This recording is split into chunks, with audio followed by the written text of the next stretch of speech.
जय जगन्नाथ सांग मैंने मु लकी मु जने गृहिणी आज मु मोर जने फ्रेंड को घर को आसी से आम घर पाखे रोचंदी प्राय 10 मिनिट रास्ता।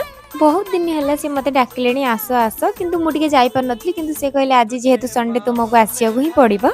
प्रथम आम टे बस गपसप करदेलु गरम गरम कॉफी भी पीदेलु। एपटे दुई जन जाकर मस्ती चली से 13 फ्लोर रे घर नहीं बालकनी व्यू एते सुंदर दिशुची। चलतु मु आपण मानकु देखौची देखंतु व्यू केते सुंदर दिशुची।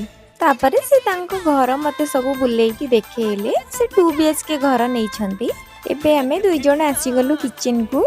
मु कहली दियो मते किछि हेल्प करिया को किंतु से देलेनी आ सब फटाफट भी रोसई करि देले आ बहुत टेस्टी भी हेथिला सब। एठी हमें खाइला बेले से तांको मैरिज रो वीडियो देखेले कहले महाराष्ट्र मैरिज केमिति होची देख। खा पिया सरला परे आमे भाबिलु चलो टिके जूस पी की आसीबा तो आमे सब बाहरी पड़लु टिके जूस पीबा पई। एबे आमे समस्त जूस मगै देलु आ ता टेस्ट भी बहुत बढ़िया थिला। वीडियो जदि भल लागुथाय प्लीज सब्सक्राइब आ इंस्टा रे फॉलो करि देबे। रहूची जय जगन्नाथ।